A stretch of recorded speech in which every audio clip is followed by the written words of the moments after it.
Au nom de Financia, je vous souhaite à tous et à toutes la bienvenue. Je suis Jean-Marc Paillet, je suis le responsable de la gestion de patrimoine et je suis ravi ce soir donc d'ouvrir cette masterclass consacrée à notre métier, consacrée à la gestion de patrimoine. Vous vous interrogez bien sûr sur le devenir de ce métier. Ce métier, moi j'en ai fait ma carrière. Derrière ça, j'ai bien sûr la légitimité pour en parler. L'idée est simple, hein. Aujourd'hui, on se pose au milieu du chemin. Qu'est-ce que devient le métier ? Dans quelle mesure il se transforme et que va devenir notamment donc, nos spécialités?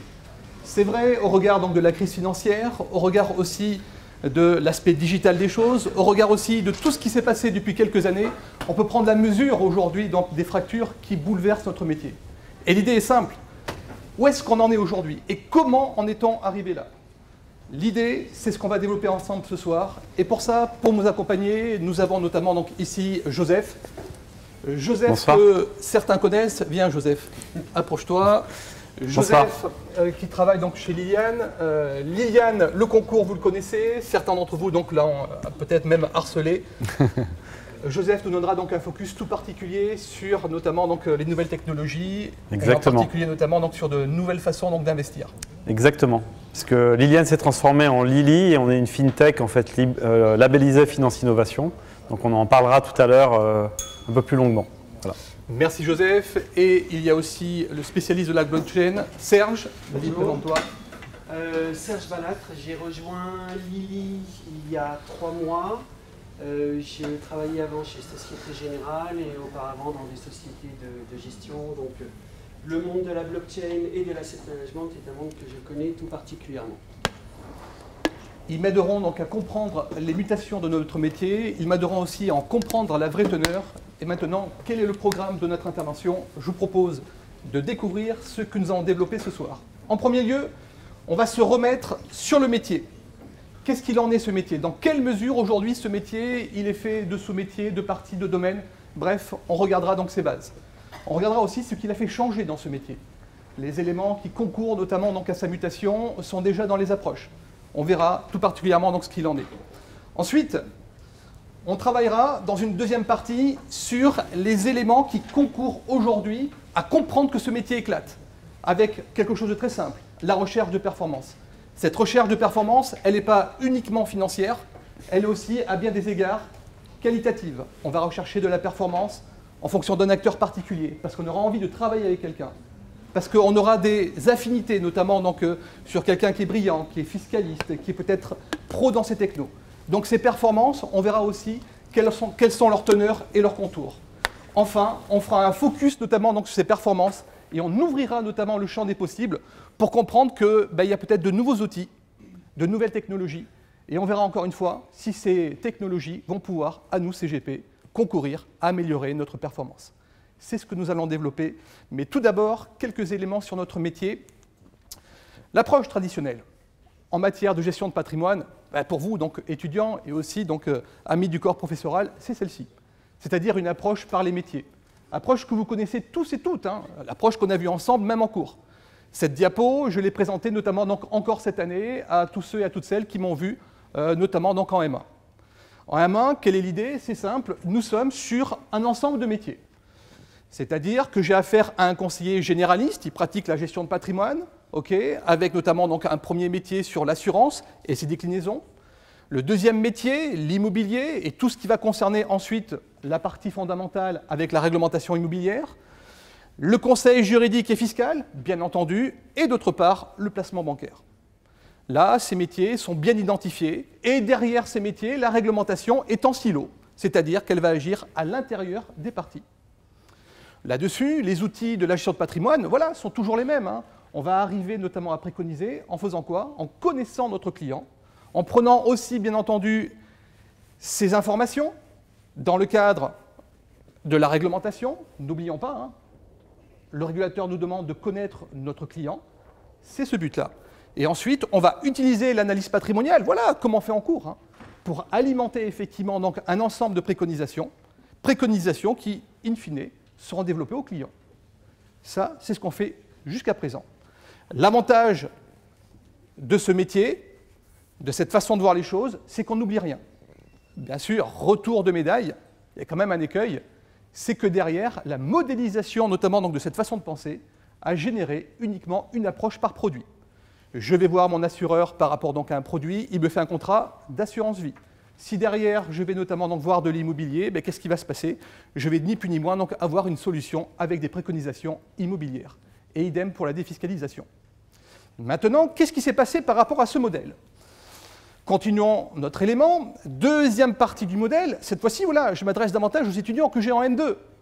Je leur dis la chose suivante. Par rapport à ce modèle, qui est une approche par produit, il y a des choses qui ont été bouleversées.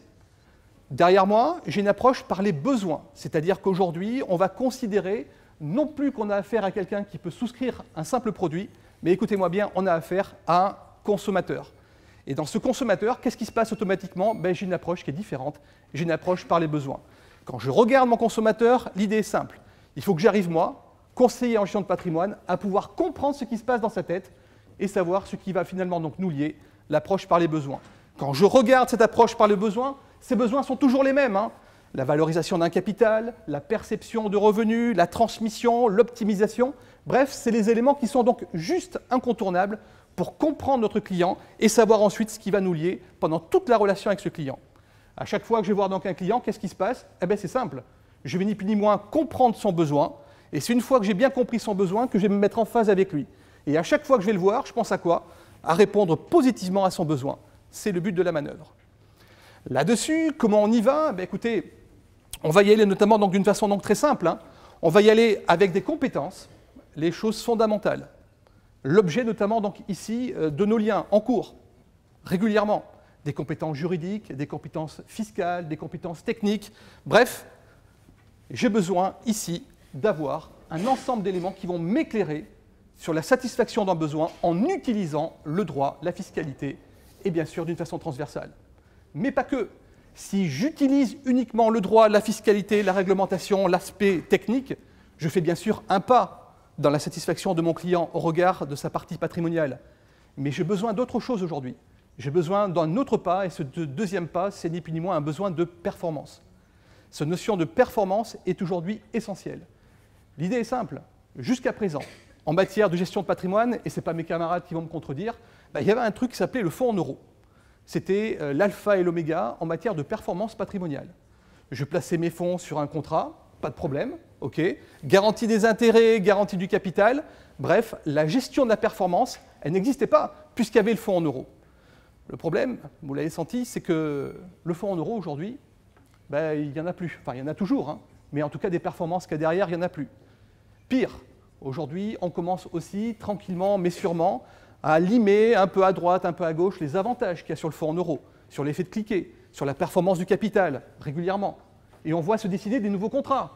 Des contrats qui vont avoir la garantie du capital à terme, des contrats qui vont avoir, encore une fois, des conditionnements sur des éléments qui étaient simples. Oui, on vit dans un monde aujourd'hui où ce besoin de performance est bien réel. Et quand je regarde notamment ce besoin de performance, je me rends compte d'une chose, c'est qu'il faut que je passe par une deuxième chose, c'est-à-dire comprendre ce qui se passe pour fabriquer cette performance. Et ceux qui le savent, bien sûr, en ont conscience. La pierre philosophale n'existe pas. Il va falloir comprendre les actifs, il va falloir comprendre que ces actifs ont aussi un comportement. Bref, il va falloir bâtir cette performance. Ah, c'est simple.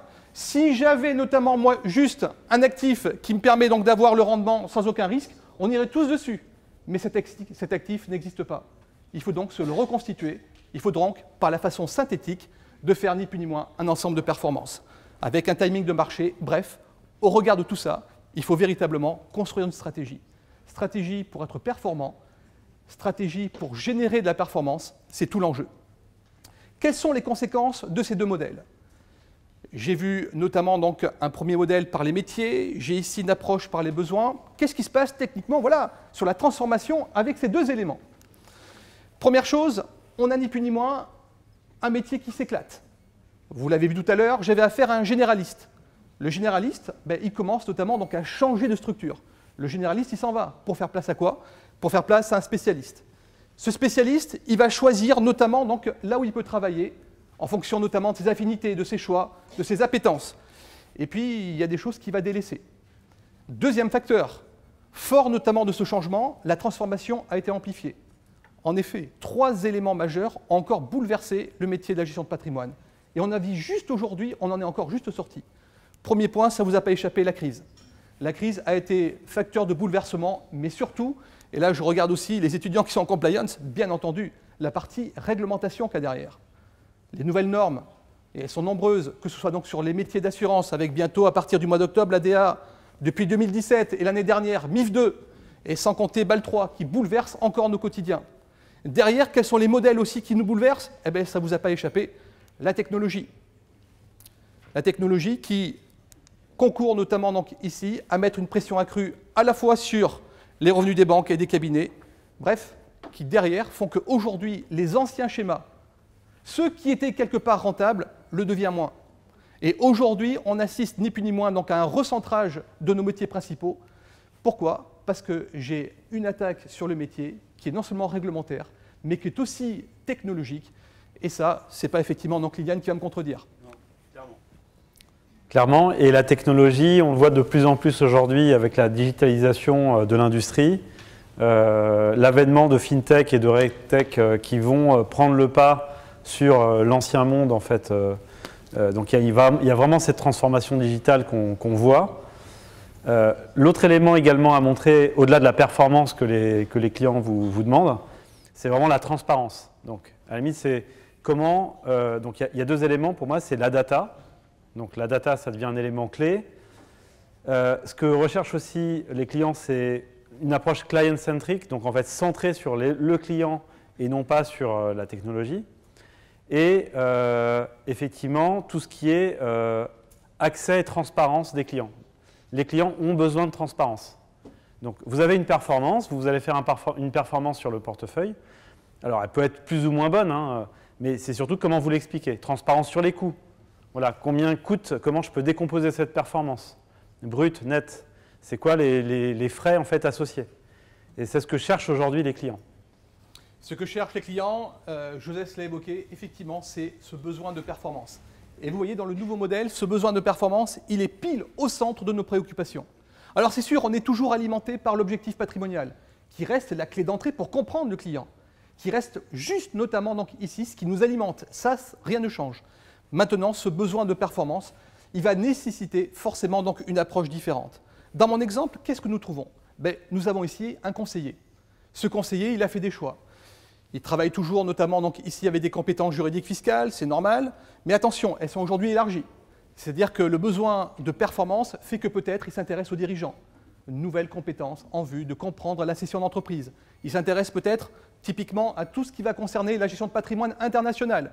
Parce que le droit fiscal fait qu'aujourd'hui, j'ouvre le champ des possibles dès lors que je m'intéresse à l'international. L'assurance, ça n'a pas changé. Le parti financier, l'immobilier, il ne peut plus. Pourquoi? Parce que la réglementation est importante et qui nécessite aussi des formations régulières. Donc, qu'est-ce qui se passe par rapport à l'immobilier? Cette personne a fait le choix de le déléguer. Ça signifie qu'il fait toujours de l'immobilier, mais dans une autre façon. C'est-à-dire qu'il le fait en partenariat. Il est un apporteur d'affaires. Okay, donc déjà, ce modèle éclaté trouve tout naturellement son chemin. Si la nature a horreur du vide, en tout cas, on a ici une nouvelle façon donc, de travailler, un métier, certes, mais derrière, déconstruit. Je regarde maintenant et je fais un focus sur ce besoin de performance. Ce besoin de performance, comment va-t-il se matérialiser? En premier lieu, par l'allocation d'actifs. On fera tout à l'heure une séquence à ce titre sur ce besoin de performance. Mais aussi sur un travail aujourd'hui qui est important, la sélection de fonds. Et on verra, pour reprendre les expressions, ce qui se passe entre l'ancien monde et le nouveau monde. Est-ce que derrière aussi, ce n'est pas gage d'une certaine qualité dans le conseil? On verra. Enfin, n'oubliez pas, quand je suis dans un contexte de taux bas, comme le fonds en euros, lui, ne rapporte rien, il faut que je trouve d'autres vecteurs de croissance, d'autres vecteurs de performance. Et aujourd'hui, la maîtrise de la fiscalité en est une. Celui qui maîtrise la fiscalité a ni plus ni moins donc en lui la possibilité aussi d'avoir un levier in fine sur cette performance qui, à terme, fera, écoutez-moi bien, que le client va enfin, avec le CGP, transformer en réalité son besoin patrimonial en une satisfaction patrimoniale. C'est tout l'objet. Regardons en détail aussi les nouveaux partenariats. Les différents modèles que nous ouvrons sont des modèles beaucoup plus ouverts dans lesquels on ira chercher ce qui nous manque. Comme je segmente, qu'est-ce qui se passe? Je n'ai pas forcément la compétence, mais j'ai peut-être de travailler avec Liliane pour ce qui concerne l'information financière. j'ai peut-être envie de travailler avec une avocate à l'international, j'ai peut-être envie de travailler avec un gérant indépendant qui fait de la surperf. Bref, je choisis avec qui je veux travailler pour réduire notamment dans quelque chose de simple et satisfaire ma clientèle. Vous vous posez des questions, vous vous interrogez, qu'est-ce qu'il y a de concret aujourd'hui? Écoutez, ce besoin d'éléments de performance est à la fois quantitatif. Le performance, ce sont des pourcentages, bien sûr, mais pas que. C'est aussi les qualités humaines, la faculté aussi à travailler en réseau et être générateur de synergie. Nous ouvrirons encore derrière une séquence à ce titre. Concrètement, des exemples. Écoutez, si je regarde ce qui s'est passé, notamment donc, sur les acteurs globaux, je prends en considération premier métier, la première diapo avec notamment une approche transversale. Deuxième diapo, tout ce qui a concerné ensuite l'approche avec les besoins. Mais qu'est-ce qu'il en est aujourd'hui? Écoutez, un exemple très simple, hein. On va faire un petit focus sur BNP Paribas, Wealth Management. Aujourd'hui, BNP n'a pas de remords à dire qu'il veut avoir une position donc, de leader sur la banque privée. Et il s'en donne les moyens. 400 milliards aujourd'hui d'encours, sous gestion. Des croissances externes presque journalières. On achète en Pologne, c'est derrière moi. On achète aussi de par le monde. On achète en Suisse, on achète au Luxembourg. Bref, je cherche ni plus ni moins à me consolider dans un savoir-faire et à ressembler avec une taille critique à un acteur qui sera global. Mais pas que. Lorsque je cherche notamment cette taille critique, je cherche aussi à maîtriser ma chaîne de compétences, c'est-à-dire de proposer dans la banque privée un ensemble de solutions pour avoir ni plus ni moins la meilleure des clientèles. Est-ce que tous aujourd'hui on ait conscience de ça? Certainement. Est-ce que tous pour autant donc va-t-on aller sur un acteur comme ça? Pas forcément. D'autres schémas sont en train donc d'émerger. Quelles sont encore une fois les chutes de cette transformation? On va partir notamment donc ici sur un recentrage des métiers. Encore une fois, certains acteurs vont dire « je ne peux pas tout faire ». Si je ne peux pas tout faire, qu'est-ce qui se passe? À ce moment-là, donc, je choisis comment je travaille. Derrière moi, j'ai choisi une banque suisse. Vous ne la connaissez pas. Elle s'appelle Kramer. Kramer, s'il y a notamment donc, quelques Suisses dans la salle, vous savez que c'est quelqu'un qui a travaillé chez UBS. Et il est en train de réussir son pari. Qu'est-ce qu'il fait? Il agrège, ni plus ni moins, un ensemble de portefeuilles pour constituer une banque. Une banque qui va peser 5, 6, 7 milliards de francs suisses sous encours.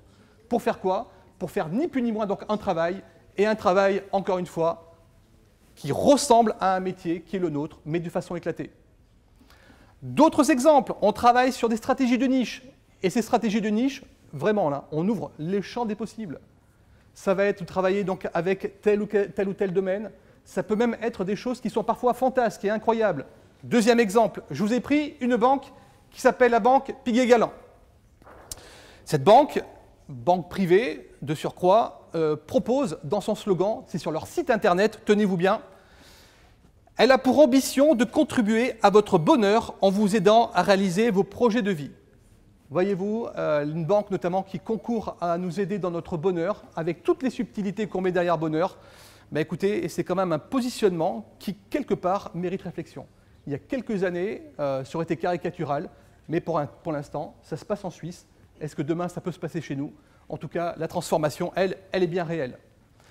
On voit les métiers, on voit la stratégie de niche, on va voir aussi d'autres éléments. Hein. Eh bien sûr, on travaille sur la segmentation du portefeuille. Si j'ai le choix, qu'est-ce qui se passe? J'ai le choix de la façon dont je vais travailler. Ce choix, ça signifie deux choses. Je vais me concentrer sur des éléments à forte valeur ajoutée. J'utilise la banque privée pour faire ensuite autre chose. Et je fais mon travail d'intermédiaire. C'est la philanthropie. Je peux très bien ouvrir le champ des possibles avec le private equity.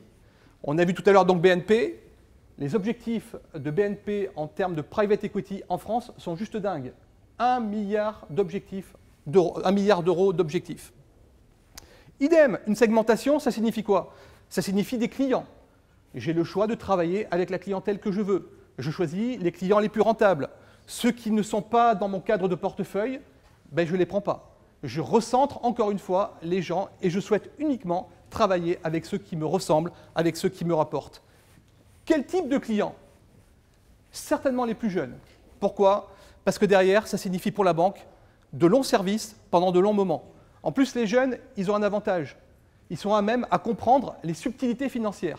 Donc en termes de pédagogie, ça va beaucoup plus facilement qu'avec certains positionnements donc, de clientèle plus âgée sur lesquels on n'a pas forcément les budgets pour les comprendre.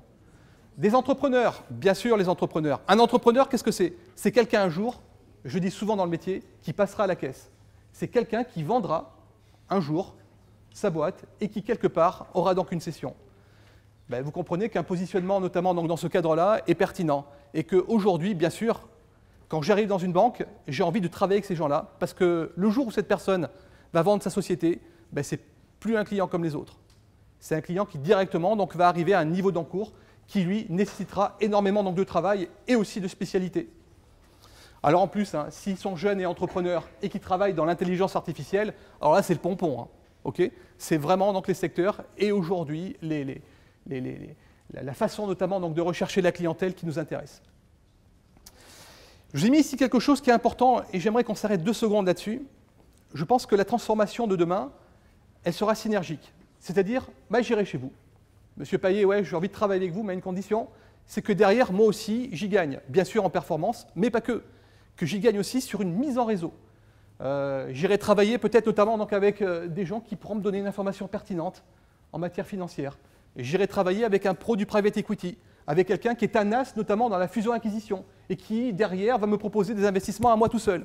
J'aurai les moyens d'y aller sur ce private equity. Je suis effectivement dans la segmentation. Mais toute l'idée, c'est de dire, voilà, je n'ai pas uniquement cherché du prestige dans une banque, dans un métier, je vais aussi chercher quelque chose qui peut m'être utile, moi, en tant que client. Et cette mise en réseau, cette mise en place, notamment donc ici d'éléments synergiques et mutuellement profitables, est quelque chose de salutaire. Dernier exemple, encore en Suisse, hein, je suis désolé, c'est Millennium. Millennium, c'est une banque suisse, certes, mais vous savez quoi? Elle a 0 client en Suisse. Tous ses clients sont des expatriés dans le monde. En Pologne, en Afrique, dans les marchés émergents. Ils sont effectivement donc internationaux, ces clients, mais aucun sur le territoire suisse. On est effectivement donc dans une ingénierie à l'envers et on recentre le métier vers de nouvelles choses.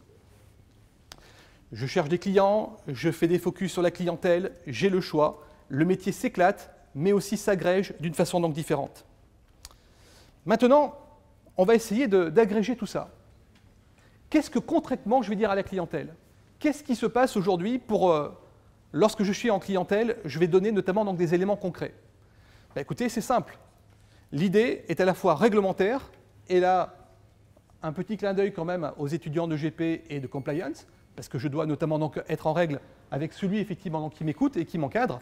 Et deuxième élément, je dois aussi, bien entendu, être dans un cadre dans lequel les conseils, les préconisations vont trouver tout naturellement leur justification dès lors que j'ai fait une analyse. Plus rien ne sort d'un chapeau, on n'a pas à faire notamment à des solutions par produit, mais c'est bien l'analyse, et bien cette analyse, qui concourt notamment donc à préconiser. Du coup, comment ça fonctionne? Le régulateur me dit, on va faire ça par une approche du budget. Est-ce que le client nous permet d'investir sur des actifs financiers? Est-ce qu'il est prêt à accepter des risques? Oui, non. Lesquels? Est-ce qu'il est prêt notamment à m'octroyer du temps? La personne prépare sa retraite, elle a 15 ans devant elle, derrière, oui, j'ai du temps. À partir de ce moment-là, lorsque tous mes budgets sont bien établis, je passe à l'analyse. Cette analyse me permet de présenter des solutions. Dans ces solutions, vous savez quoi? Il n'y a pas une solution arrêtée, il y en a plusieurs. C'est le client qui va être accompagné en fonction de ces éléments-là. Je suis cohérent dans le temps avec la notion de performance, puisque j'ai les budgets qu'il faut, j'ai le risque nécessaire pour aller sur des classes d'actifs que le client comprend. Bref, j'ai répondu à mon analyse patrimoniale et derrière, j'ai compris que mon métier, si je ne l'adaptais pas en fonction d'un régulateur et d'éléments nouveaux, ben je passais à côté. Ces éléments, Financia notamment donc, en a fait, entre autres, sa marque de fabrique, et toute l'idée, c'est aussi bien sûr de le comprendre régulièrement une fois qu'on est praticien. La performance, qu'est-ce qu'on dit au client? Là, j'ai vu pour le process, on est arrivé sur une partie qui concerne maintenant la fabrication de cette performance. Ceux qui ont eu des cours avec moi savent que je suis dans le cadre d'une allocation cœur satellite. C'est le b.a.-ba pour présenter notamment donc, avec du sens une performance au client. Ce cœur satellite, c'est quoi? C'est une position qui est simple. Monsieur le client, dans ce que vous allez effectivement donc, ici placer de l'argent dans votre portefeuille, il y a une partie qui s'appelle le cœur du portefeuille, qui est une partie stable. Ça peut être du fonds en euros, ça peut être une poche obligataire, ça peut être même une poche synthétique, obligataire et autre chose, des produits structurés. Mais pas que. Cette partie, elle est stable. C'est ni plus ni moins la garantie du capital et la garantie quelque part d'un fonds en euros 2.0. Maintenant, si je m'arrête là, je suis un petit peu juste en matière de performance. Pour l'instant, j'ai fait que faire le passé. Comment donner à cette allocation du relais, comment mettre en place véritablement des performances, et c'est la partie satellite qui va notamment ici remplir ce rôle. C'est la partie sensible. Cette partie sensible, c'est la partie cœur, complétée d'une partie satellite qui va nous permettre d'avoir enfin les performances. Ces performances, c'est typiquement, notamment donc ici, la marque de fabrique de nouveaux acteurs. Oui, complètement. Donc, c'est ce que permet effectivement la plateforme Lily.m. Donc, ça va être de pouvoir effectivement avoir des allocations que certains d'entre vous vont pouvoir pousser sur la plateforme et que d'autres vont pouvoir prendre. L'idée est la suivante, c'est que là, ce que montre Jean-Marc est quand même relativement pointu en matière d'allocation. Si je vous demande, là, si je fais un rapide sondage, qui comprend ce schéma et qui est capable de faire des allocations de ce type-là, je ne sais pas qui peut lever la main en disant qui comprend parfaitement ça et qui comprend moins. L'idée, si vous voulez, c'est d'avoir une intelligence collective. C'est-à-dire que certains d'entre vous vont être doués par rapport à ça et vont être capables de comprendre ce que c'est qu'une allocation de portefeuille et de la construire. Et d'autres, ils ne vont pas forcément avoir cette appétence-là. L'idée, c'est de s'aider, en fait. C'est un principe d'entraide. C'est-à-dire que moi, je sais monter une allocation de portefeuille dans un domaine particulier, une région, un secteur d'activité, etc. Je suis un sachant, je vais la mettre sur la plateforme et les gens qui ne savent pas ou qui voudraient de l'aide vont pouvoir trouver sur la plateforme cette allocation à leur disposition. Donc l'idée, c'est quelque part, un peu comme TripAdvisor, quand vous cherchez un voyage, bah, vous regardez dans une liste de voyages, celui qui correspond à peu près, vous ne savez pas où aller, et bah, il y a des gens qui sont déjà allés dans cette destination qui vont vous aider. Bah, c'est un peu ça en fait qu'on veut mettre en place. C'est une plateforme où quelque part, par rapport à un besoin de client qui a été identifié, être capable de pouvoir, pour les gens qui maîtrisent parfaitement cette partie-là, construire des allocations de portefeuille, parce que c'est votre savoir-faire et vous le maîtrisez bien. Et pour ceux qui ne savent pas, bah, allez justement voir comment cette allocation peut être construite. Si je peux me permettre, on m'entend ? Si je peux me permettre, ce que Joseph expliquait, c'était tout à fait le point. Mais ce que Jean-Marc avait montré au démarrage, vous avez toute une partie réglementaire. La partie réglementaire, notamment GDPR, vous avez tous entendu parler de GDPR qui oblige de faire attention aux différents points et anonymiser les données des différentes personnes, de faire un KYC avec MiFID II, de connaître son client. Et nous, ce que nous avons fait dans notre plateforme, c'est que nous avons fait exactement ce que Jean-Marc vient de décrire. C'est-à-dire que nous avons différents modèles d'allocation d'actifs. Donc, qui dit allocation d'actifs dit regroupement d'OPC, d'ETF, mais ça, on va voir juste après ce qu'il en est. Et ensuite, vous avez ce qu'on appelle un passeport. On demande à chaque particulier ou investisseur qui va venir sur la plateforme de remplir un passeport ou un pré-KYC, Know Your Customer, et on va pouvoir catégoriser les différentes personnes. Et une fois qu'elles auront rempli ce passeport, ces investisseurs auront des stratégies, des allocations d'actifs spécifiques à leurs besoins. Donc, on est vraiment dans le besoin du client, dans le besoin de l'investisseur. Ce n'est plus le conseiller qui vend un produit, mais c'est l'investisseur qui va chercher l'allocation dont il a besoin. Merci Serge. Alors, dans ce sillage, que dire de plus que c'est un vrai métier. Vous l'aurez compris, monter dans une allocation. Le concours Liliane a été une très belle occasion, notamment ici de le faire. Je m'adresse tout particulièrement à ceux et celles qui étaient dans ce concours. Et puis vous savez qu'entre nous, c'est pas fini. C'est-à-dire qu'une allocation aussi, il y a quelque chose où il faut la faire vivre. La faire vivre, ça signifie que c'est du travail pour faire cette performance. Et je vais même dire la chose suivante, ne rien faire, c'est aussi du travail. Si à un moment donné, il faut se laisser porter, écoutez, tant mieux, les performances arrivent. Mais parfois, il faut comprendre aussi que ces performances, au regard de la volatilité, au regard d'aléas, il faut ni plus ni moins amplifier les poches, faire des arbitrages, bref, faire vivre cette allocation et se protéger encore une fois des risques avec des versements périodiques et aussi avec des options. Donc un vrai métier. La notion de cette performance, le pourcentage, c'est quelque chose qui va donner du relais aux allocations d'actifs, mais derrière, ça ne signifie pas être passif. Ce n'est pas parce qu'à un moment donné, j'ai la solution qui correspond donc au départ que dans 2 ans, dans 10 ans ou en 15 ans, quand je prendrai ma retraite, ça sera toujours la même. Et je dirais même franchement, ça ne sera sans doute pas la même. Gérer des performances, on y est. On va travailler maintenant sur les moyens de faire ces performances. Il y a des fonds, on les a commencé notamment donc ici à les sentir, mais pas que. Il y a aussi d'autres choses qui vont alimenter cette partie satellite. Et je vous propose notamment donc de regarder, voilà, l'ancienne école, les OPC, et la nouvelle école, les ETF, les trackers.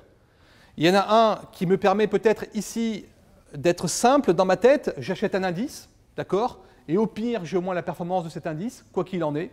De l'autre, j'achète parfois donc des choses qui sont intéressantes, mais par moment, j'achète aussi quelque chose qui me coûte, et qui me coûte même très cher, et qui parfois, dans certaines occasions, au regard donc des frais, coûte même très très cher par rapport aux performances. Je vous propose, voilà, d'examiner, et encore une fois, hein, en toute honnêteté avec vous, de tout mettre sur la table pour savoir ce qu'il en est entre ce monde nouveau et ce monde ancien. Je vous ai mis ici un fonds qui est un OPC en rouge.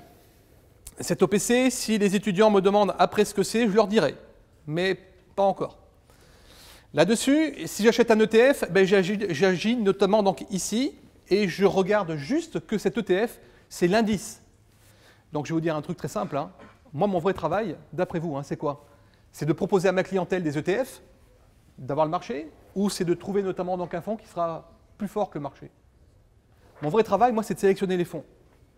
Donc derrière, le positionnement que j'ai pris moi pour mon cabinet par rapport à ma clientèle, ma plus-value, c'est de quelque part trouver effectivement donc les marchés. Et ça, on l'a vu en cours, il y a des matrices pour faire ça, il y a des éléments qu'il faut comprendre, il y a une approche macro, il y a des scénarios. Et deuxième chose, une fois que je suis sur le bon scénario, qu'est-ce qui se passe? Je vais choisir mes produits. Et mes bons fonds, c'est comment? C'est des fonds qui, derrière, vont me préparer ici une configuration où j'ai un spread, un écart par rapport à un benchmark. Et ce qui m'intéresse, c'est que cet écart soit positif. Il y a des frais dans le fond.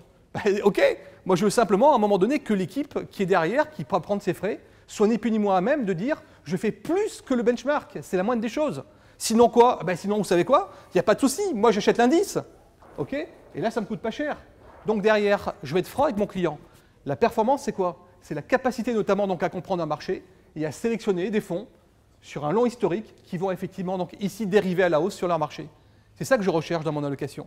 Et c'est ça qui va faire que moi, en ce qui me concerne, pour mes allocations, je vais avoir cette plus-value.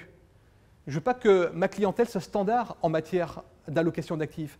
Je vais véritablement chercher ce qui va contribuer à alimenter notamment donc, son besoin patrimonial sur le long terme, la performance. Et comment j'y vais là-dessus? Avec notamment donc, des fonds qui vont répondre à un cahier des charges et qui vont présenter effectivement donc, ici cette configuration. Alors, je vais peut-être être réducteur maintenant. L'idée est simple, c'est de dire que si j'ai un ETF, j'ai quelque chose qui n'est pas cher. Ce quelque chose qui n'est pas cher me permet donc d'acheter donc un indice et d'avoir la performance de l'indice. Solution standard, écoutez, je regrette, hein, je ne suis pas sur de la GP haut de gamme, je suis sur du retail plus, c'est-à-dire sur de la GP qui effectivement donc, peut être fait dans des éléments standards, qui correspond notamment donc, à des modalités où derrière la banque est peut-être importante et elle va utiliser notamment ce type de gestion pour quoi faire? Pour absorber ses coûts et faire en sorte de réduire notamment donc, ici les dépenses sur des fonds qui ne tiennent pas la route et sur lesquels j'ai de la décollecte. Le modèle que je vise et la transformation notamment pour générer cette performance, c'est simple. C'est de dire ici, OK, on fait de la gestion de patrimoine, je sélectionne les fonds. Derrière, moi, ce qui m'intéresse, c'est d'avoir des solutions personnalisées. De faire effectivement donc, du sur-mesure. Je choisis donc la clientèle et je souhaite que le client soit accompagné sur de la performance sur long terme.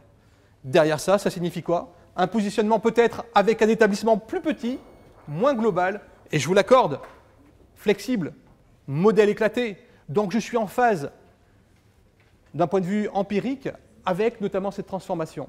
Ce que je vous propose depuis tout à l'heure, au regard de l'approche par les besoins, qui repose sur des métiers, et la façon empirique notamment donc, de l'avoir traité et ensuite donc diffusé, fait que oui, on est en phase avec cette approche. La notion de performance fait que le modèle qui effectivement donc tend demain est un modèle beaucoup plus ouvert et beaucoup plus flexible. Bon, après bien sûr, hein, je peux compléter aussi les allocations avec des produits structurés, encore une fois, donc du sur-mesure, on va dire le mot, donc en fonction d'un cahier des charges. Et ce cahier des charges, c'est bien sûr celui de mon client. Quand je fais ça, qu'est-ce qui se passe? Eh bien écoutez, il y a une expression qui me plaît, hein. Souvent je dis qu'on est en phase. On est en phase avec le triptyque de la gestion de patrimoine. Je suis d'abord en phase avec mon client. J'ai répondu correctement par les budgets. J'ai répondu correctement par des ensembles de solutions et des alternatives. J'ai enfin alimenté, ni plus ni moins, donc, des préconisations en vue de satisfaire son objectif patrimonial. Premier point. Je suis en phase avec qui aussi? Peut-être aussi avec mes envies de posséder, d'avoir plus d'encours. Si le client, croyez-moi, est satisfait, il y a grande chance qu'au regard de ce réseau, au regard de ces synergies, il me rapporte aussi d'autres contacts. Et c'est ça l'essentiel.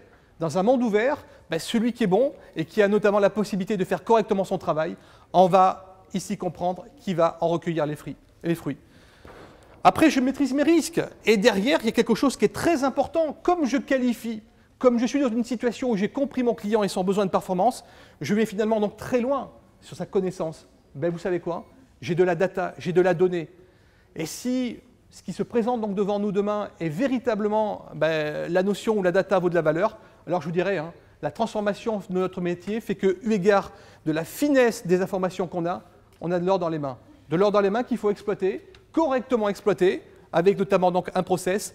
Et ça, il faut le comprendre très très vite. Si la data est la valeur, je vous laisse finir notamment donc sur la connaissance de nos clients. Et ce que nous demande le régulateur, finalement, c'est de générer de la valeur, puisqu'il veut qu'on connaisse nos clients. Enfin, pour la partie compliance, bien sûr, je suis en règle avec cette partie compliance et partie réglementaire.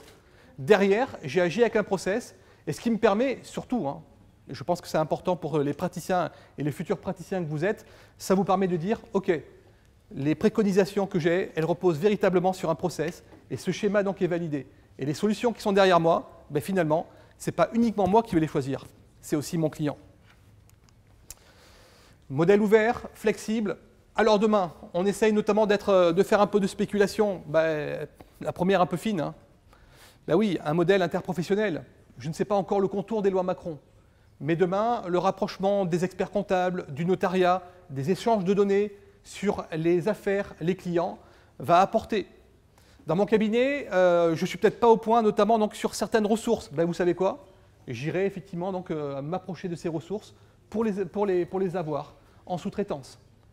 Demain, peut-être que le régulateur nécessitera d'avoir un représentant compliance. Ce n'est pas grave, on va mutualiser sur plusieurs cabinets ces ressources de façon donc à avoir, encore une fois, toutes les gages pour être en règle avec la réalité. Du partenariat, de la mise en réseau, bref, vous comprenez que quand on va venir dans ce cabinet, on va retrouver des relations humaines et on va retrouver aussi, pour ceux que ça intéresse, des relations business. Je ne suis pas uniquement old school pour placer de l'argent et pour entretenir une relation clanique. Je vais véritablement, moi, entrepreneur, jeune client, rechercher ce qui me manque. Et je vais utiliser ce cabinet, effectivement, comme un hub pour alimenter, notamment donc ici, tous les éléments que je pourrais avoir au regard de besoins futurs, au regard de mon business. Bref, si la vie est faite de rencontres, la transformation que nous propose le modèle demain est quand même pertinente. Et puis, vous savez quoi? Et puis après, voilà, je vais enfin trouver à l'intérieur des technologies adaptées. Elles sont quand même là, ces technologies adaptées. Sur quoi? Sur les agrégateurs, sur la signature électronique, sur tout ce qui concerne aujourd'hui la mise en place d'un KYC électronique. Mais attendez, je ne suis peut-être pas forcément le spécialiste pour parler de ça. Je donne la parole donc à José qui, lui, va nous montrer que j'ai vraiment des plus-values dès lors que je suis effectivement avec les bons outils. J'en reviens sur effectivement ce que tu disais sur la data et client-centric, c'est-à-dire que du point de vue du client, effectivement, s'il signe un contrat d'assurance vie, il va remplir un questionnaire qui est le questionnaire de la société de la compagnie d'assurance. S'il signe, effectivement, il va ouvrir un compte titre, il va renseigner encore un autre KYC dans un autre établissement bancaire, etc. Donc aujourd'hui, un client, il va être amené à pouvoir remplir 4 ou 5 fois des KYC qui se ressemblent mais qui sont quand même différents. Donc, notamment ce qu'on essaie de faire dans Liliane, c'est effectivement d'avoir un KYC en fait, unifié. En fait. Donc on propose un modèle de KYC qui est en fait le passeport de cet investisseur.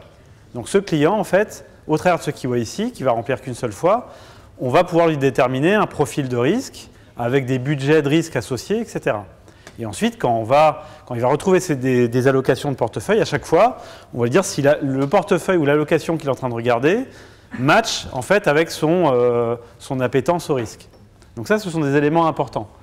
Ce qu'apporte la technologie aussi, c'est justement, il y a plusieurs modèles en fait technologiques. Je pense que vous avez entendu parler des robots advisors, qui est le modèle un peu qu'a décrit Jean-Marc tout à l'heure sur l'aspect ETF.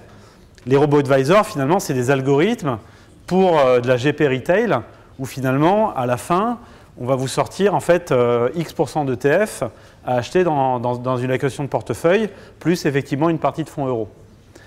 Ce qu'on propose avec Liliane, ce n'est pas du robot advisor justement, c'est de l'intelligence collective, donc du réseau et du networking qui vont vous permettre finalement de sortir la bonne allocation de portefeuille pour votre client. Et donc ça, c'est important. Donc c'est de la technologie qui est mise à disposition d'êtres humains pour améliorer les performances. Voilà. Donc effectivement, ce qu'on met dans Lily, c'est effectivement rencontrer les meilleurs experts, parce que finalement, quelque part, vous êtes dans un business qui est ce qu'on appelle du B2B2C. C'est-à-dire qu'effectivement, ce n'est pas du direct to consumer, c'est du B2B parce qu'il y a déjà cet aspect de networking, de réseau et de relations déjà entre vous. Et ensuite, évidemment, l'idée, c'est quand même de toucher un client et de faire de l'acquisition client, qui est quand même le nerf de la guerre, qui est quand même l'aspect commercial. Et donc, effectivement, ce qu'on propose dans la plateforme, c'est déjà que, encore une fois, les sachants puissent mettre une information pour que les gens qui ne connaissent pas puissent l'avoir à disposition. Il y a un aspect de comparateur. Donc, quelque part, on va pouvoir comparer des offres et des allocations entre elles. Donc, regarder effectivement les performances, les couples rendement-risque, etc. Donc, ça, c'est un aspect extrêmement important. Et ça, par le biais de l'intelligence collective. Parce que ce qu'il faut bien voir, c'est que quand vous êtes tout seul dans votre société de CGP ou dans votre cabinet de CGP, proposer une allocation ou avoir des idées d'allocation à donner à un client, enfin, je veux dire, c'est pas évident, quoi. C'est pas faire de la surperformance par rapport à un indice. Si c'était simple, tout le monde le ferait. Donc, ce n'est pas simple. Donc, effectivement, ce que dit Jean-Marc, et tu as raison, c'est quelque chose qui est compliqué à faire. C'est quelque chose dont il faut avoir une certaine expertise. Et vous êtes dans un métier effectivement généraliste. Typiquement, il y en a parmi vous qui vont se spécialiser dans l'allocation de portefeuille, etc. Parce qu'ils vont avoir cette appétence-là et cette envie-là. Et bien, ils vont pouvoir donner cette expertise-là à d'autres personnes qui ne l'ont pas forcément. Et donc, l'intelligence collective, c'est une réalité dans le domaine effectivement du monde Internet. Et c'est ce qu'apporte également quelque part la blockchain à l'intérieur de ça. Oui, bien sûr. Juste pour continuer là-dessus sur l'intelligence collective, ce qu'il faut avoir en tête, c'est que, comme Jean-Marc le disait précédemment, un conseiller de gestion de patrimoine a 4 métiers. Enfin, pour moi, il en a 5 parce qu'il doit être commercial également. Il doit pouvoir aller chercher le client, il doit s'y connaître en fiscalité, en immobilier, en finance et puis également en allocation d'actifs. Mais le CGP, quand il a 2 ou 3 de ces métiers, quand il connaît 2 ou 3 de ces métiers, c'est déjà énorme. L'intérêt de la plateforme, c'est de pouvoir aider également les CGP à avoir les meilleures allocations d'actifs, que ce soit sur des ETF ou que ce soit sur des OPC. Vous avez vu la différence que Jean-Marc a expliqué précédemment sur ces deux fonds. Il peut y avoir dans les allocations d'actifs, bien entendu, un mix des deux. Une partie d'ETF, une partie d'OPC, quel que soit le pays, bien entendu. Parce que ce qu'il faut voir également, c'est la transparence. On parle, bon, autre classe d'actifs, j'y suis pas encore, mais on parle de transparence. La transparence, c'est la performance du fonds, la performance de l'ETF, mais c'est également les frais qui sont sous-jacents. Les frais de gestion, les droits d'entrée, les droits de sortie, mais également, ce qui n'a pas été dit, ce sont les rétrocommissions, les rétrocessions de frais de gestion. Qu'est-ce qu'une rétrocession de frais de gestion? Rétrocession de frais de gestion, c'est une société de gestion, donc un producteur, qui va contacter un CGP, un distributeur, pour pouvoir faire en sorte qu'il vende son produit et sur le montant vendu, sur les assets under management qui ont été vendus, il va toucher une partie des frais de gestion que la société de gestion va toucher. Donc, c'est ce modèle que, on va dire, Lily est en train de perturber parce que la transparence, grâce à la blockchain, et on va en parler dans 30 secondes, la transparence va faire que tous les frais vont être mis sur la plateforme et on va pouvoir comparer et les rendements et les frais des différents OPCVM. Si tu peux continuer. Ouais. Juste la transition. Bien sûr. Donc, vous comprenez que, fort de ça, avec ces changements, l'aspect rémunération, l'aspect aussi qui concerne donc la réglementation, perturbe la lecture, notamment donc, ici donc, des performances. Ancien monde, nouveau monde, ETF, OPC, bref, vous prenez donc ici toute la mesure des changements. Et puis, il y a l'inconnu. L'inconnu, c'est de dire qu'il n'y a pas aussi aujourd'hui d'autres outils, d'autres classes d'actifs qui aujourd'hui peut-être sont encore méconnus. Tout le monde se souvient de ce qui s'est passé donc, avec le Bitcoin, qui peut-être demain, avec plus de maturité, vont nous permettre d'avoir, à côté des options, à côté des OPCVM, d'avoir véritablement donc, la possibilité d'acheter peut-être notamment donc, de nouvelles données, de nouvelles cryptos. Je ne sais pas vous, mais moi j'ai hâte notamment d'avoir notamment ça en termes d'actifs. Et quoi de mieux notamment donc, de demander ça donc, à ceux qui sont donc, des spécialistes. Et je te redonne la parole, Serge. Un grand merci Jean-Marc. Donc effectivement sur les cryptos, tu peux très bien en acheter déjà en Suisse. Toi qui connais très bien la Suisse, il y a déjà les premiers fonds qui existent en Suisse et au Caïman où vous avez la possibilité d'acheter des parts de fonds qui investissent sur les cryptos. Donc la blockchain, tout le monde connaît. On a parlé de Bitcoin, c'est la technologie qui est derrière le Bitcoin, l'Ethereum et toutes les autres monnaies virtuelles. Concernant cette technologie, elle permet une rapidité extrême par rapport à différentes transactions. Elle permet également une rapidité, c'est la raison pour laquelle de plus en plus de personnes vont sur cette blockchain. Il faut savoir qu'en 2017, on était dans l'année, comme on dit dans le monde bancaire, des POC, Proof of Concept. 2018 va voir les premières réalisations concrètes sur la blockchain, notamment Lily, notamment des assureurs comme AXA qui ont sorti une assurance qui s'appelle Fidzi sur les assurances sur les avions. Donc vous avez vraiment les applications concrètes qui existent en 2018 et qui vont se développer de plus en plus. Parce que la transparence, qu'est-ce qu'il y a de mieux qu'avoir une transaction, qu'avoir des opérations qui sont totalement transparentes, que tout le monde peut vérifier, que tout le monde peut contrôler. Et grâce à un certain consensus qui est de 51% sur Bitcoin et Ethereum, mais je vais plutôt parler uniquement d'Ethereum parce que c'est la blockchain qui permet ce qu'on appelle les smart contracts, donc d'avoir des contrats conditionnels. Si demain il fait beau, alors je vais recevoir des Ethers ou je vais recevoir telle ou telle clause du contrat. Et donc ce que nous avons fait chez Lily, c'est que nous avons décidé de créer un écosystème dans lequel nous allons placer un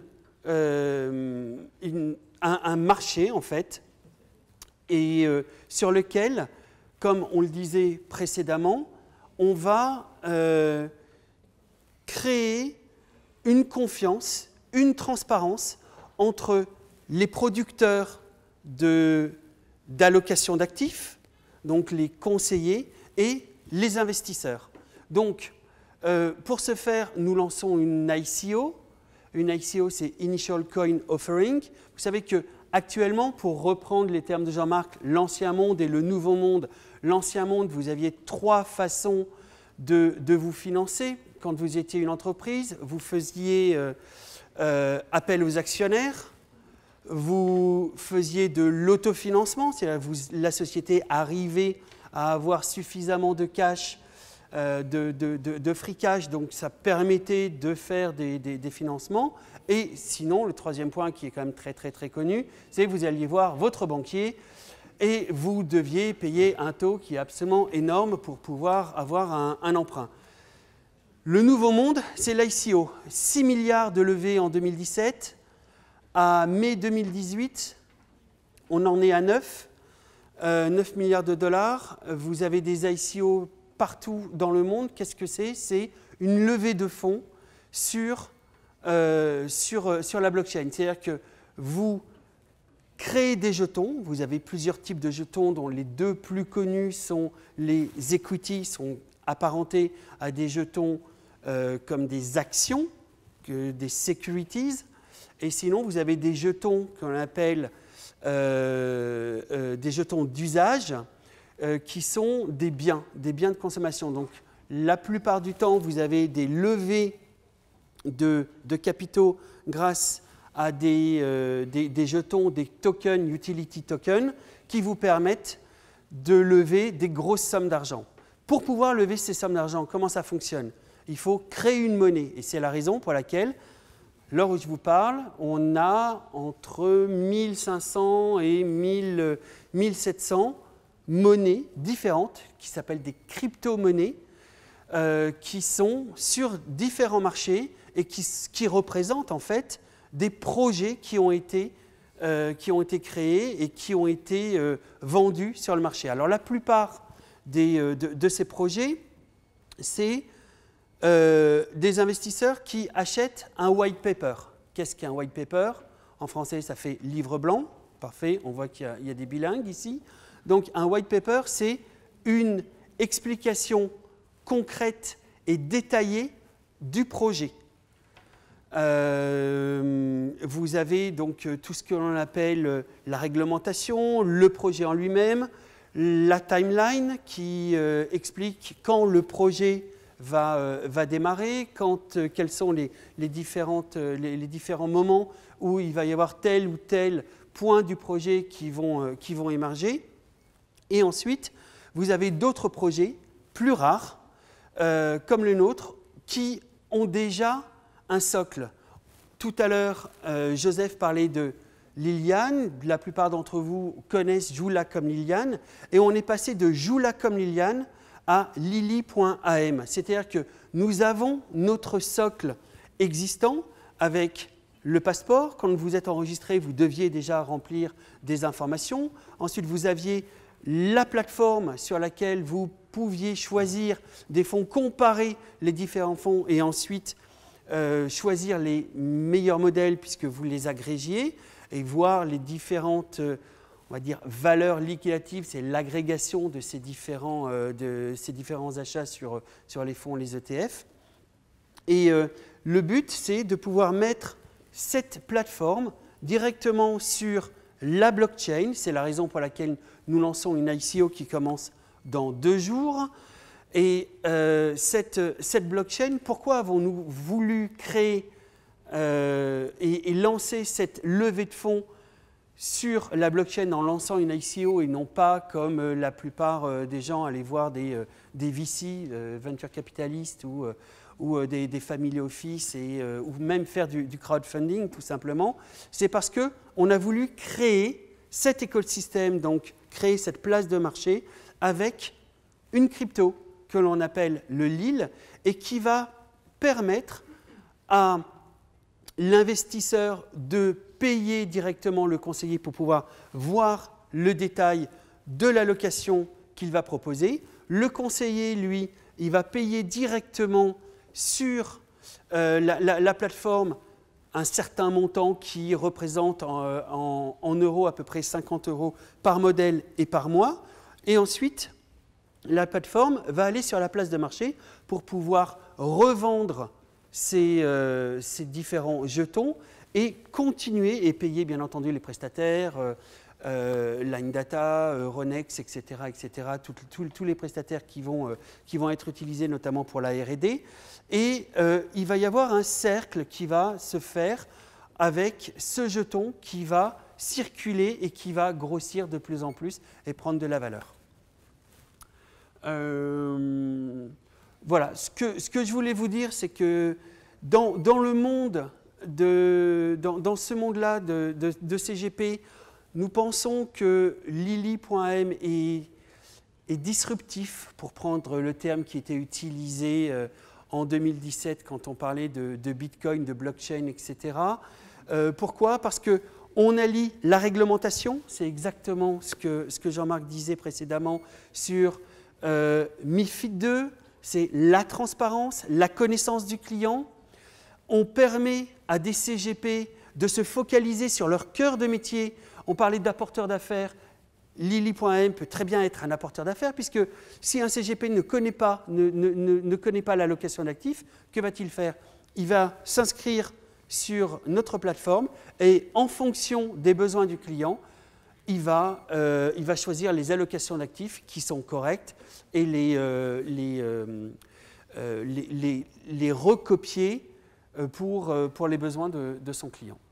Donc voilà, ce que je voulais vous dire, c'est que nous vous invitons bien entendu à aller voir notre plateforme qui s'appelle Lily.am. La pré-sales est dans 2 jours avec un discount de moins 30%. Merci beaucoup.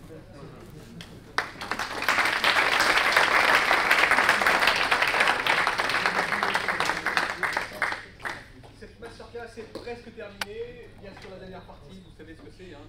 Nous sommes moi-même, Serge et José tout à fait attentifs pour bien sûr répondre aux questions, aux sollicitations, aux observations. Bref, c'est maintenant nous qui vous donnons la parole.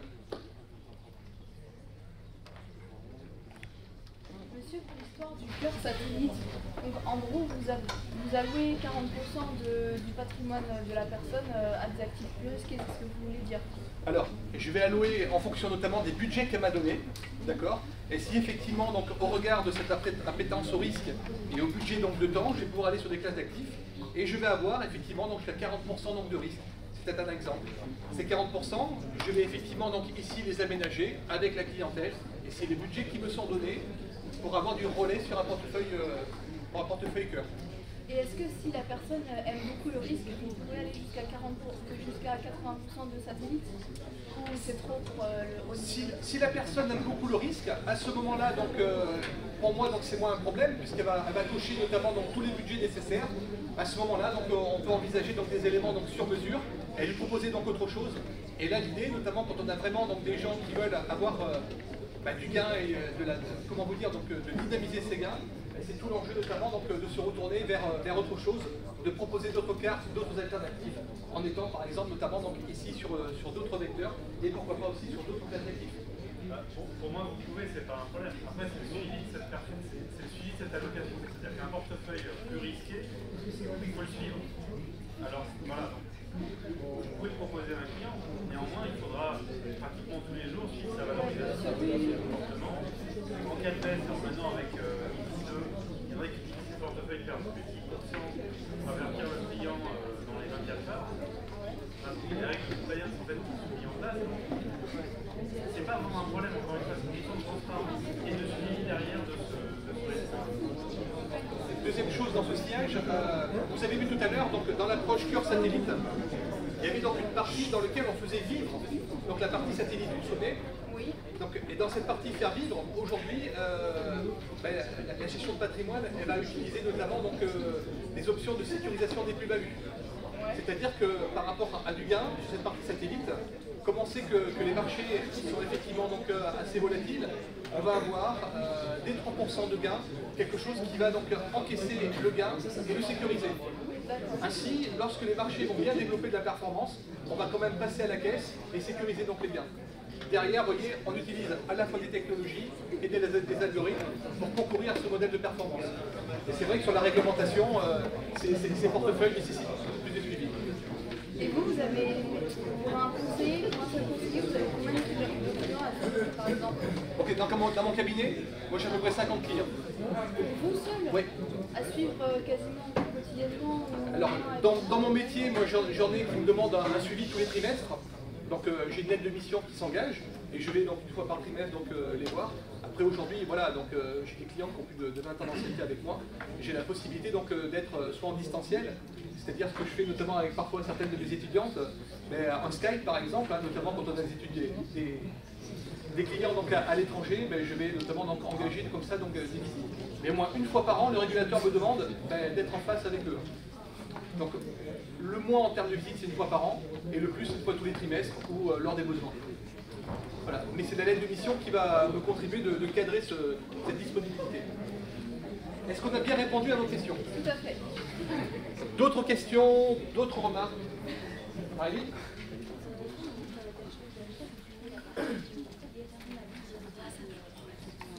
Alors non, c'est un exemple. Hein. Dans mon exemple, je disais juste la chose suivante, c'est que l'immobilier, ça demande du temps. Imaginez qu'on veut faire, par exemple, donc, un investissement qui soit, donc, allez, on va dire, donc, en Outre-mer. Okay, derrière, il faut donc aller sur place. Derrière, il faut donc montrer aux clients, bien sûr, donc, les avantages de cette défiscalisation, mais aussi les inconvénients. Ce que je dis juste, c'est que si vraiment je m'occupe notamment correctement de mon client, j'ai un cahier des charges qui est juste immense. Donc je suis obligé de rétrécir donc les possibles, et il y a des choses qu'on ne fait plus. Dans mon exemple, la personne ne fait plus d'immobilier, donc elle le délègue. Et derrière, elle va envoyer notamment donc, à son camarade, voilà, donc tout ce qui est la gestion de propriété, et tout ce qui est notamment aussi donc, les aspects purs donc, pour des actifs immobiliers, en direct ou en défiscalisation. Okay. D'autres remarques encore? Monsieur? Ouais. C'est pas obligé de répondre à cette question parce que c'est. Ah, on n'est pas obligé de répondre. C'est peut-être un peu trop commercial pour vous. Est-ce que vous vous rémunérez sur la performance du portefeuille ou vous avez un fixe? Alors moi je vais répondre à ça. L'idée est simple. Hein. Aujourd'hui, les rémunérations, comme l'a évoqué donc Joseph, c'est essentiellement donc, deux vecteurs. Un premier vecteur où j'ai des honoraires donc, de clients qui sont encadrés donc, dans une note qui s'appelle la lettre d'émission. Et je regarde au point de vue notamment donc, de la complexité du budget, voilà donc le chiffre en question. Et après j'ai des rétrocessions notamment donc, sur tous les encours. Donc ces encours, je fais un dessin très simple, hein, plus je vais aller notamment sur une partie risquée, c'est-à-dire donc les actions, meilleurs sont les encours. Donc on évite les conflits d'intérêts en évoquant notamment donc, dès le départ comment on est rémunéré aux clients et toutes les fourchettes pour le donner effectivement donc, ici la réalité donc, sur ces rémunérations.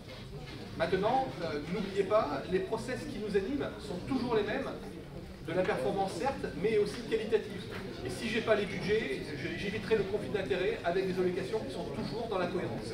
Et pour rebondir notamment donc, avec la MIF 2, aujourd'hui la MIF me dit par rapport à l'allocation que je crée au début, dans la connaissance client, je dois être cohérent jusqu'à la fin de la mission qui est la mienne, notamment le départ à la retraite. Ce qui fait que sur 15-20 ans, je dois être cohérent notamment sur l'allocation, et ben, tout reste toujours correspondre au budget que le client m'a donné. Dernière chose pour être complet, notamment donc, dans votre question, ayant travaillé en Suisse, il y a des mandats à la performance. C'est-à-dire qu'en Suisse, vous pouvez très bien dire, ben voilà, moi j'ai quelqu'un ici, il veut avoir 10% par an. Ben, l'idée, c'est qu'on va lui mettre un mandat avec une obligation de gestion et de résultat. Si on n'a pas 10 sur le temps qui nous est donné, il y a un système de contre-assurance et d'options qui va pouvoir notamment donc, alimenter cette manque de performance. En revanche, si on fait plus de 10, tout ce qui va être au-delà de 10, elle est effectivement donc acquise à la situation de fortune. Et si les clients contestent de payer, la réglementation, notamment donc suisse, va nous permettre de nous retourner vers le régulateur en obligeant le client à payer. Mais en France, la performance est parfois un peu plus subtile, voire hypocrite. On n'en est pas encore là, mais c'est une idée en tout cas. Voilà ce qui se passe aujourd'hui sur les rémunérations. Et vous préférez exercer votre travail en Suisse ou en France?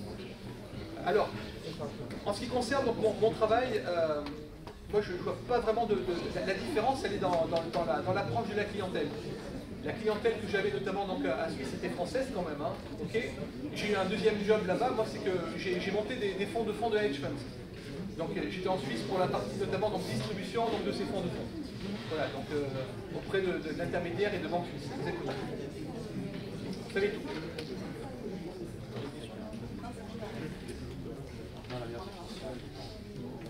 Allez, Mustapha, une remarque, une question? Non? Raphaël?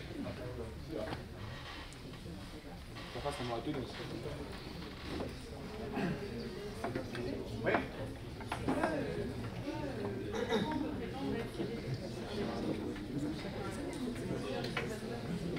Alors, oui, exactement. Aujourd'hui, la notion d'indépendance, elle est liée notamment donc, à la façon dont vous travaillez.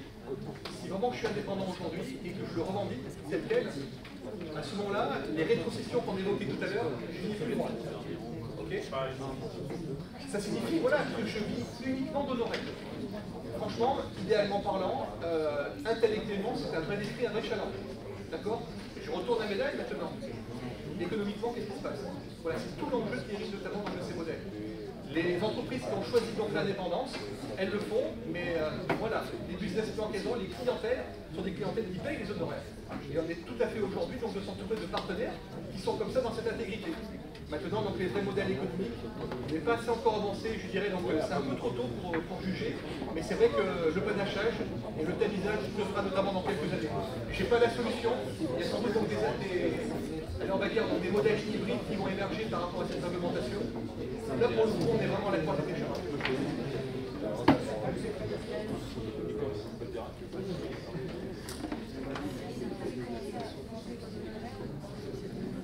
Les honoraires, c'est-à-dire? Ah oui, oui. En fait, les missions, donc le problème quand vous parlez d'honoraires avec le client, c'est que le client il demande toujours une contrepartie. C'est-à-dire qu'il en veut quelque part donc, par rapport à son argent. Si je parle notamment de ma ligne de performance, c'est que les honoraires vont ni plus ni moins donc, synthétiser ces performances. Donc après derrière, dès qu'on dit un chiffre, il faut que le client donc, aussi s'y retrouve. Votre question concourt notamment sur l'augmentation des honoraires. Moi, mes tarifs sont affichés sur ma lettre de mission, et c'est pas parce qu'aujourd'hui la réglementation donc, a changé que j'ai changé mes tarifs. Pour faire un travail de qualité, ben, voilà, il y a une rémunération, il y a un prix de marché, il ne faut pas non plus voilà.